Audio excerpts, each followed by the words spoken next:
Hello my perfect family, कैसे हो आप सब लोग। आई होप कि आप सभी बहुत ही अच्छे होंगे। तो आज हम लेकर आए अपनी फार्मास्यूटिकल इनऑर्गेनिक केमिस्ट्री के यूनिट 2 का लास्ट टॉपिक, जिसमें हम लोग बात करेंगे आप में डेंटल प्रोडक्ट के बारे में। ठीक है, और यहाँ पे बैकग्राउंड में थोड़ी सी साउंड आ रही होगी तो प्लीज़ आप लोग इग्नोर कर देना। आप लोग को पता है शादियों का सीजन चल रहा है, हम क्या कर सकते हैं। बाकी आप लोग कॉपी और पेन लेके बैठ जाइए और हम लोग अपना आज का वीडियो स्टार्ट करते हैं। तो यहाँ पे देखो डेंटल प्रोडक्ट्स, ठीक है, यहाँ पे नाम से ही समझो इसका मतलब क्या हुआ, यानी कि हमारे दांतों में यूज करने के लिए हम लोग जो भी प्रोडक्ट्स का यूज करते हैं। ठीक है, जैसे हमारा यहाँ पे दंत मंजन हो गया, ठीक है, माउथ वॉश हो गया, और भी बहुत सारी चीज़ें हैं। ठीक है, तो उन्हीं सबको हम लोग यहाँ पे आज की वीडियो में देखने वाले हैं। देखो बहुत इजी टॉपिक है आज का, ठीक है, और यहाँ पे हम लोग जो है पूरा टॉपिक आज एक ही वीडियो में कवर कर देंगे। ठीक है, तो यहाँ पे बात करें तो dental products are use to maintain the dental hygiene and to prevent the decay of tooth and to give freshness and cleanness to the teeth and mouth. ठीक है, तो यहाँ पे डेंटल प्रोडक्ट्स क्या होते हैं, इसको हम लोग अपनी डेंटल हाइजीन यानी कि जो हमारे दांत होते हैं, ठीक है, वो हाइजीनिक बने रहें, ठीक है, क्लीन रहें, और जो है उनके अंदर से बदबू वगैरह ना आए, ठीक है, वो यहाँ पे फ्रेश बने रहें। ठीक है, तो इस सब के लिए यहाँ पे जो है हम लोग अपने डेंटल प्रोडक्ट्स का यूज करते हैं। ठीक है, और to prevent the decay of tooth, यानी कि जो हमारे दांत हैं वो खराब ना हो। ठीक है, डिके का मतलब होता है दांतों का खराब हो जाना। अब यहाँ पे देखो there is a wide range of dental products available in the market. ठीक है, यानी कि जो हमारा मार्केट है वहाँ पे बहुत सारे अलग अलग तरीके के डेंटल प्रोडक्ट्स हमें देखने को मिल जाते हैं। अब यहाँ पे देखो जो हमारा सिलेबस है उसमें बेसिकली हमें जो है 4 तरीके के डेंटल प्रोडक्ट्स को यहाँ पे पढ़ना है। ठीक है, जिसमें पहला है हमारा यहाँ पे एंटी कैरीज एजेंट। ठीक है, और ये हमारा सबसे ज़्यादा इंपॉर्टेंट है। बेसिकली इसी से हमारा जो है मेन क्वेश्चन आता है, और यही हमारा पिछले 3 सालों में हर बार पूछा गया है, तो इसको हम लोग जो है ज़्यादा डिटेल में पढ़ेंगे। बाकी दूसरा होता है हमारे यहाँ पे डेंटिफ्राइसेज। ठीक है, तो जो हमारे यहाँ पे टूथपेस्ट वगैरह होते हैं वो सब हमारे डेंटिफ्राइसेज में आ जाते हैं। और फिर होते हैं हमारे डिसेंसिटाइजिंग एजेंट, और फिर होते हैं हमारे यहाँ पे सीमेंट एंड फिलर्स। ठीक है, तो इन चारों को हम लोग यहाँ पे एक एक करके देखते हैं, बट उससे पहले हम लोग यहाँ पे थोड़ा सा दांतों का एक बेसिक स्ट्रक्चर देख लेते हैं। ठीक है, तो जो हमारा यहाँ पे दांत होता है यानी कि जो हमारा टूथ होता है, इसमें हमें बेसिकली यहाँ पे 3 लेयर्स देखने को मिलती हैं। अब देखो एक चीज़ आप लोग समझो, जैसे जब हम लोग यहाँ पे एक दांत की बात कर रहे हैं तो हम लोग बोलते हैं टूथ। ठीक है, और जब यहाँ पे हमारे पूरे दांतों की बात करते हैं तो उसको हम लोग क्या बोलते हैं, टीथ, यानी टूथ का प्लूरल होता है टीथ। अब मुझे पता है यार ये बहुत बेसिक सी बातें हैं और आप में से कई लोगों को पता होंगी, बट फिर भी बताना मेरा फर्ज है। ठीक है, अ tooth is mainly consist of 3 layers. ठीक है, तो जो हमारा दांत होता है इसके अंदर हमें बेसिकली 3 लेयर देखने को मिलती हैं। देखो होते और भी सारे पार्ट्स हैं, बट मेन यहाँ पे 3 पार्ट्स हमें देखने को मिलते हैं। तो सबसे पहला होता है हमारा यहाँ पे इनेमल। तो जो हमारे दांतों का सबसे ऊपर वाला पार्ट होता है ये होता है हमारा इनेमल। ठीक है, a white hard material covering the portion of teeth above the gum. ठीक है, यानी हमारे गम के ऊपर जो हमें दांत का पोर्शन दिखता है वो होता है हमारा इनेमल, और ये हमारे पूरे बॉडी का सबसे हार्डेस्ट पार्ट होता है। ठीक है, और उसके बाद आता है हमारे यहाँ पे डेंटाइन। तो ये क्या होता है, ये हमारे ये जो हमारा यहाँ पे दांत होता है, ठीक है, उसका यहाँ पे मिडिल पोर्शन होता है, और ये हमें दिखता नहीं है। ठीक है, हमारे दांतों का अंदर वाला पार्ट होता है, तो ये होता है हमारा डेंटाइन। तो ये जो आप लोग को यहाँ पे ग्रे कलर का एरिया दिख रहा है वो पूरा हमारा यहाँ पे डेंटाइन है। और उसके बाद आती है हमारे यहाँ पे सीमेंटम। तो सीमेंटम क्या होती है, देखो दांतों का जो हिस्सा हमारे यहाँ पे मसूड़ों के अंदर होता है, हमारे गम्स के अंदर होता है। देखो यहाँ से हमारे गम्स होते हैं। ठीक है, तो इसके अंदर का जो पार्ट होता है ये वाला पार्ट। ठीक है, तो यहाँ पे देखो इसके ऊपर आप लोग को एक लेयर दिख रही है, ये लेयर, तो इसी लेयर को हम लोग यहाँ पे बोलते हैं सीमेंटम। अब यहाँ पे देखो यहाँ पे ये हमारी होती है नर्व्स। ठीक है, तो और यहाँ पे हमारी ब्लड वेसल्स वगैरह भी हमें देखने को मिलती हैं। ठीक है, तो दांतों का एक बेसिक स्ट्रक्चर हम लोगों ने देख लिया। अब हम लोग यहाँ पे बात करते हैं आज के सबसे ज़्यादा important topic anti carries agent के बारे में। अब यहाँ पे ध्यान से देखना, एंटी कैरीज यानी कि कैरीज के अपोजिट में वर्क करने वाले एजेंट। ठीक है, तो यहाँ पे एंटी कैरीज एजेंट को समझने से पहले हम लोग को समझना होगा कि कैरीज क्या होती है। तो ध्यान से देखना, dental caries is the medical term for tooth decay और कैविटी। तो कैविटी का नाम तो आप लोगों ने अक्सर सुन रखा होगा। ठीक है, कैविटी कैविटी, हमारे दांतों में कैविटी लग जाएगी। हमारे यहाँ पे जितने भी ऐड वगैरह होते हैं, ठीक है, कोलगेट वगैरह के, तो वो भी कैविटी का नाम लेते हैं। तो यहाँ पे देखो कैविटी क्या होती है, बेसिकली इसको आप कह सकते हो कि दांतों के अंदर सड़न हो जाना। ठीक है, तो यहाँ पे आप लोग को फिगर्स दिख रहे होंगे, जैसे हमारे दांतों के अंदर जब यहाँ पे हमारे दांत थोड़ा सड़ने लग जाते हैं, ठीक है, यहाँ पे उनके अंदर थोड़ा सा ब्लैकिश एरिया दिखने लगता है, तो वो सारी चीज़ें हमारे यहाँ पे डेंटल कैरीज के अंदर आ जाती हैं। अब यहाँ पे देखो सेकंड पॉइंट को आप लोग बहुत ध्यान से देखना, यहाँ पे हम लोग ये समझेंगे कि डेंटल कैरीज हो कैसे जाती हैं। तो डेंटल कैरीज और tooth decay is caused by acids, ठीक है, produced by the action of micro organism on carbohydrates. अब आप लोग ध्यान से सुनना, हम लोग जो खाना खाते हैं उसमें बेसिकली हमें 3 चीज़ें देखने को मिलती हैं। ठीक है, पहला होता है हमारा प्रोटीन, दूसरा होता है कार्बोहाइड्रेट, और थर्ड होता है हमारा फैट। तो जो लोग भी जिम वगैरह करते हैं उनको तो थोड़ा बेसिक नॉलेज होगी यहाँ पे प्रोटीन वगैरह के बारे में, ठीक है। कार्बोहाइड्रेट, प्रोटीन, फैट आप लोगों को तो बहुत ज़्यादा पता होगा।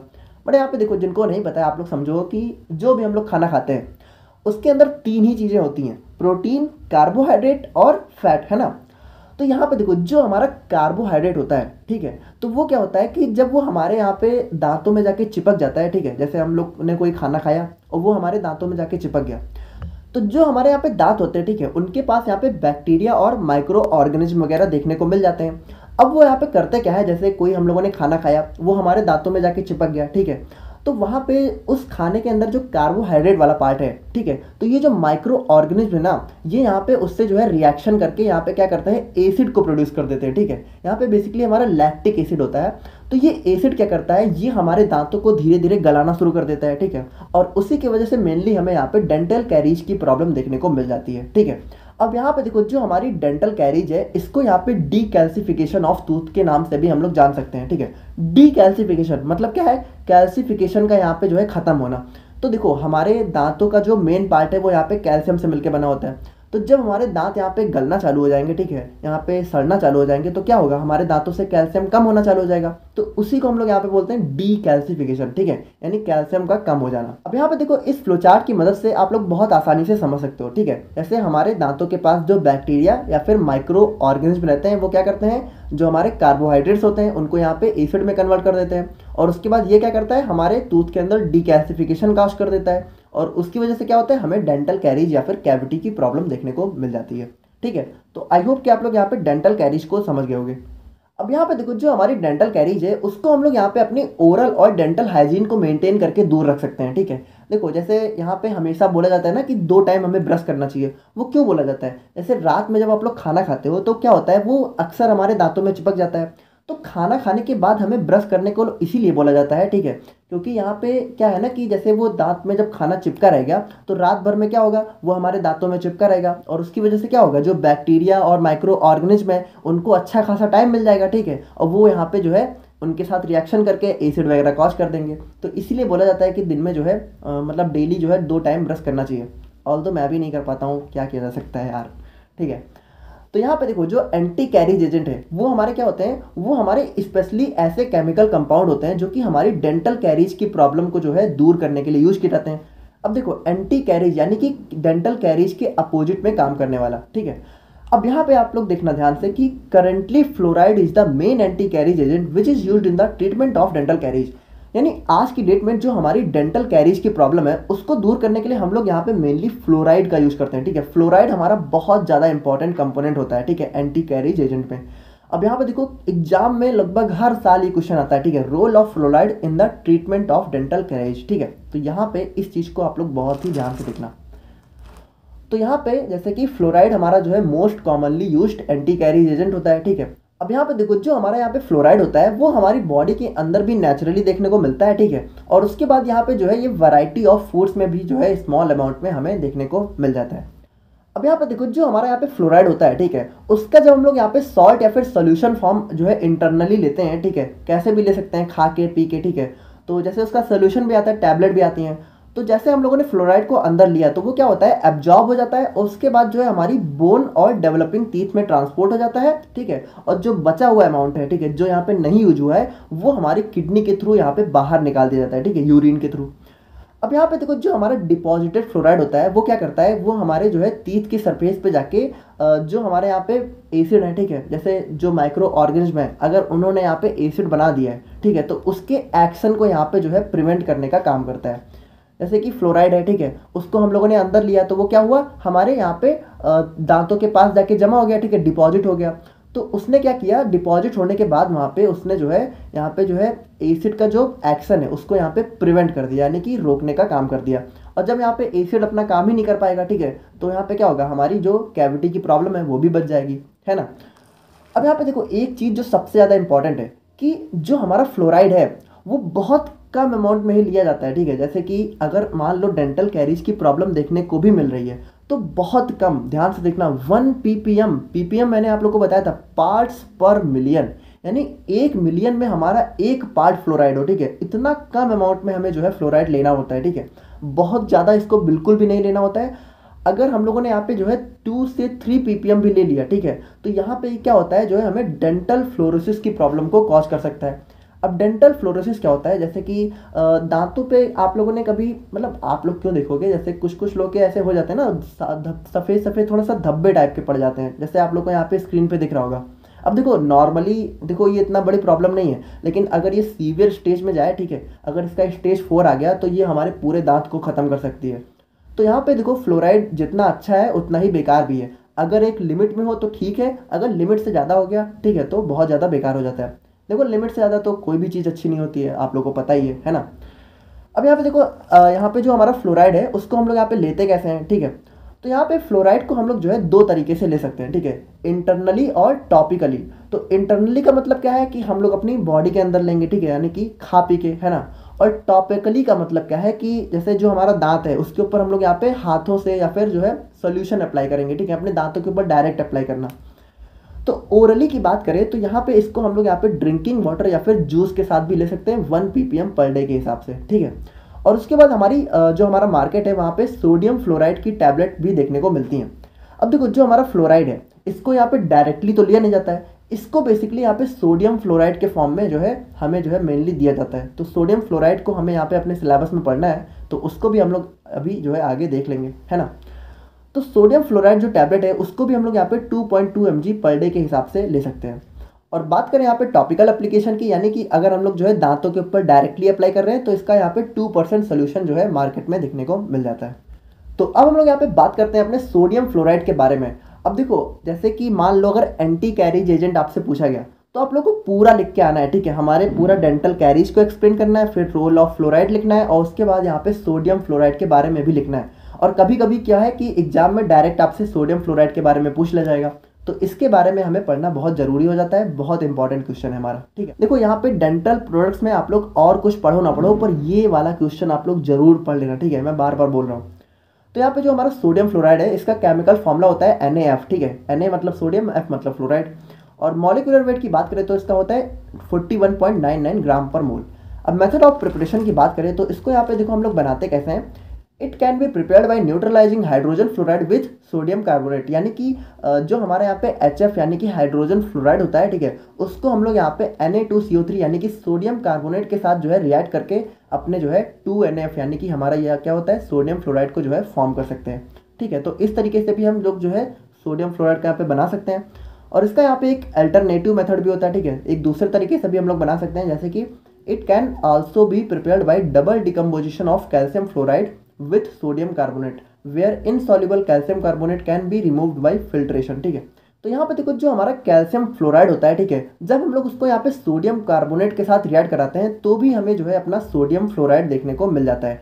अब उसके बाद देखो यहाँ पे एक इनसॉल्युबल कैल्शियम कार्बोनेट भी फॉर्म होता है, तो इसको हम लोग यहाँ पे फिल्टर करके रिमूव कर सकते हैं, ठीक है। तो मेनली हमें यहाँ पे इन 2 तरीकों से सोडियम फ्लोराइड जो है देखने को मिल जाता है। अब इसकी प्रॉपर्टीज़ की बात करें तो ये यहाँ पे हमें जो है कलरलेस, ऑर्डरलेस क्रिस्टल और या फिर वाइट पाउडर के फॉर्म में देखने को मिल जाता है, ठीक है। तो यहाँ पे देखो हो सकता है कि ये कलरलेस हो या फिर हो सकता है यहाँ पे वाइट कलर का भी देखने को मिल सकता है। और ऑर्डरलेस का मतलब इसके अंदर कोई भी ऑर्डर यानी कि कोई भी सुगंध वगैरह नहीं होती है, ठीक है। और बात करें तो ये यहाँ पे हमारा वाटर में सॉल्युबल होता है लेकिन हमारा अल्कोहल में इनसॉल्युबल होता है, ठीक है। और इसका जो एक्वा सॉल्यूशन है वो हमारे जो है ऑर्डिनरी ग्लास बॉटल को यहाँ पे करोड कर देता है।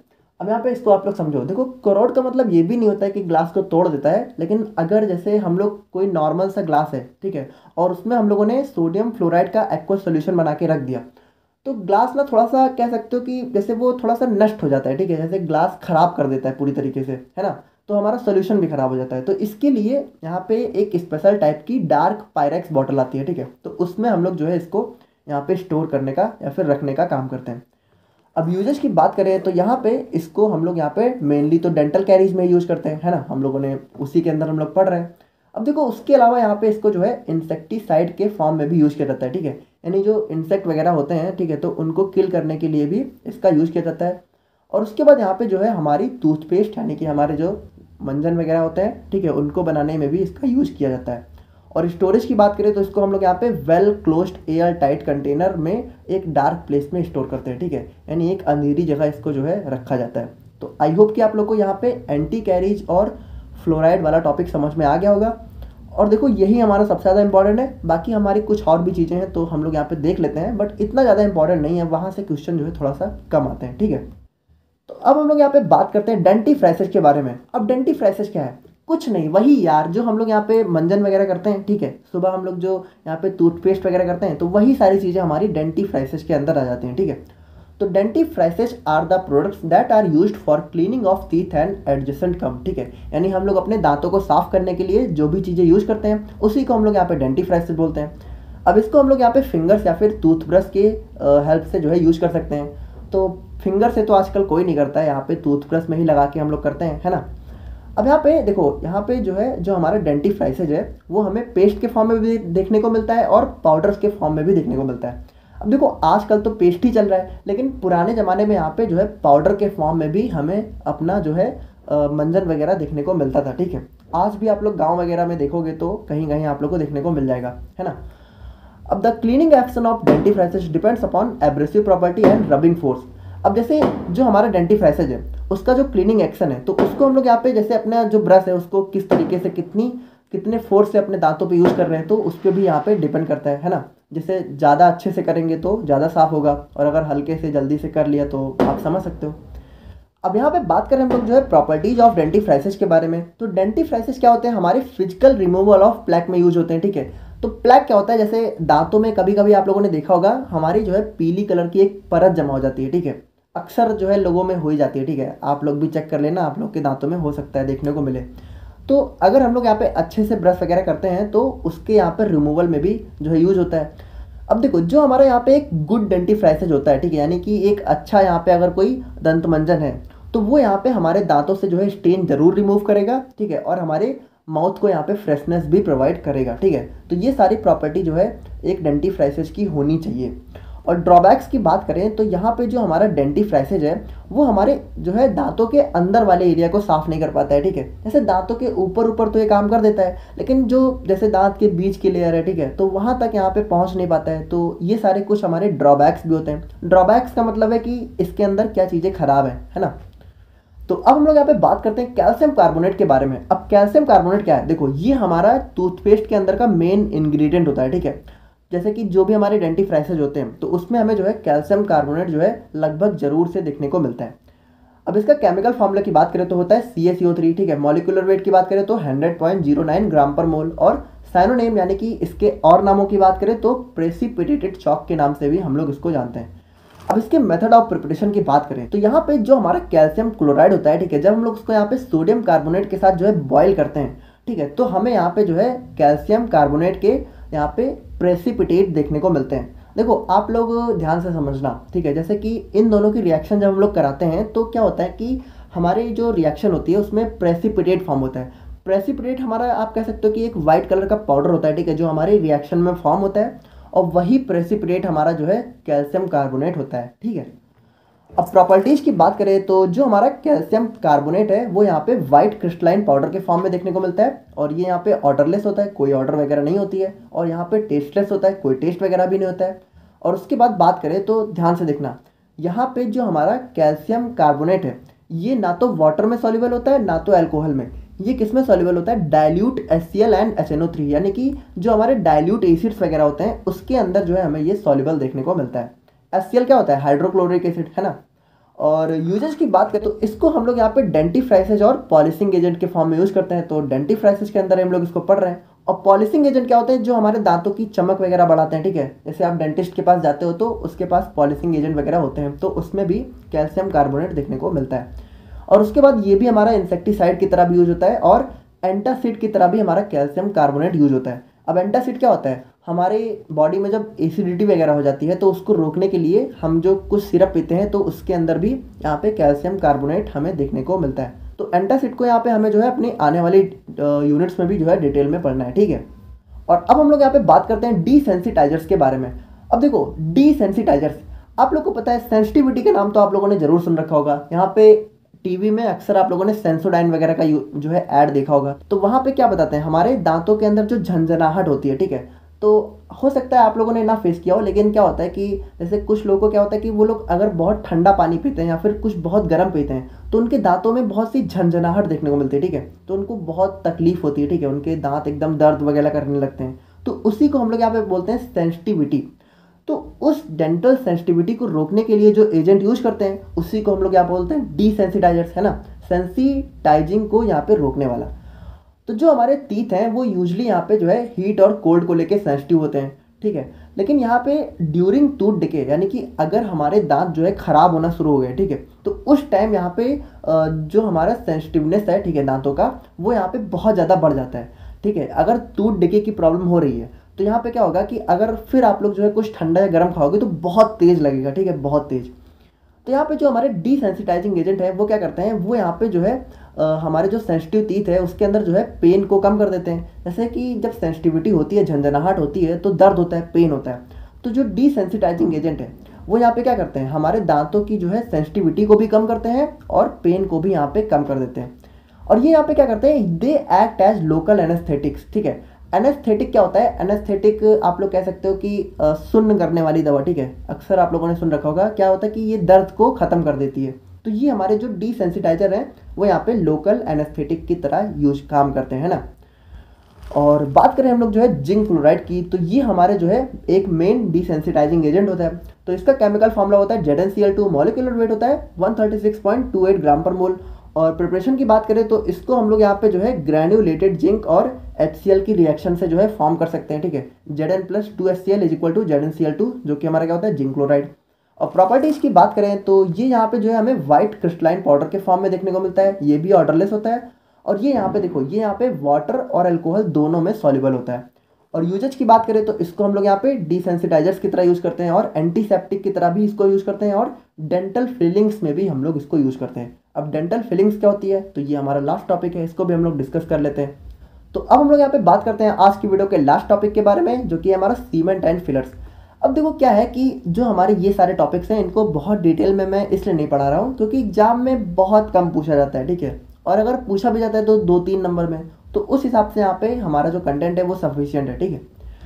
तो dental cement are use to temporarily cover and protect areas that have undergone operation in dental surgery.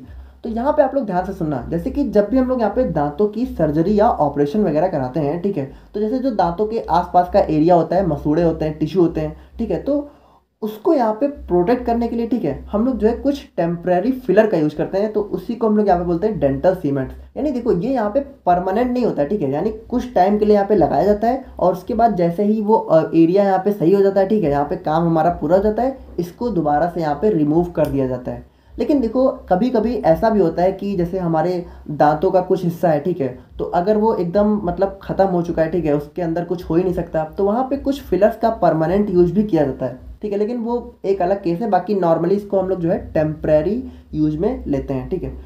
The cementing material is applied as a paste which gets hardened and forms a protective layer, ठीक है। तो जो हमारा cementing material होता है, जैसे कि जो भी प्रोडक्ट हम लोग जो है अपनी सीमेंट या फिर फिलर्स में यूज करते हैं, तो वो यहाँ पे एक पेस्ट के फॉर्म में पहले अप्लाई किया जाता है और धीरे धीरे क्या होता है, वो हार्ड हो जाता है, ठीक है, थोड़ा सा कड़ा हो जाता है और उसके बाद यहाँ पे एक प्रोटेक्टिव लेयर बना देता है, ठीक है, जिससे हमारा जो एरिया है वो यहाँ पे प्रोटेक्टेड रहता है, ठीक है, सुरक्षित रहता है।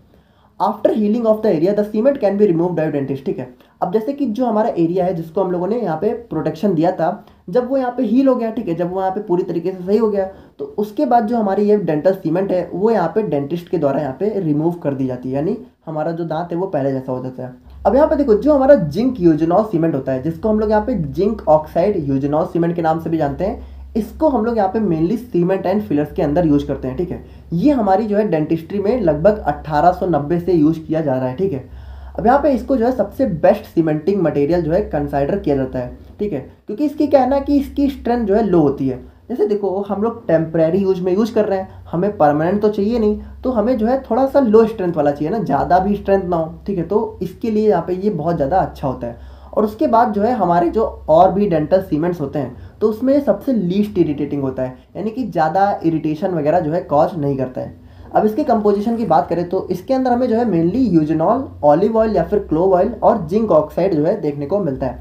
और इसकी प्रॉपर्टीज़ की बात करें तो ये हमारा जो है एक लो स्ट्रेंथ का सीमेंट होता है, ठीक है, और यहाँ पे जो है टेम्परेरी फिलिंग्स में यूज़ किया जाता है। अब देखो यहाँ पे इसके अंदर जो हमारा यूजेनॉल होता है, ठीक है, जिंक यूजेनॉल नाम है ना इसका, तो जो यूजेनॉल होता है वो क्या करता है, माइल्ड एंटीसेप्टिक और एनेस्थेटिक इफेक्ट जो है प्रोवाइड करता है, ठीक है। तो यहाँ पे आज का लेक्चर हमारा खत्म होता है। बाकी हमारे यहाँ पे यूनिट 2 कंप्लीट हो चुकी है और इसकी नोट्स हमारे यहाँ पे डिस्क्रिप्शन बॉक्स में अवेलेबल हो चुके हैं, तो आप लोग वहाँ पे चेक करके डाउनलोड कर लेना। और एनालिसिस की यूनिट 2 भी प्रोबेबली हम लोग जो है कल या फिर परसों तक कंप्लीट करके उसकी भी नोट्स आप लोग को प्रोवाइड करवा देंगे, ठीक है।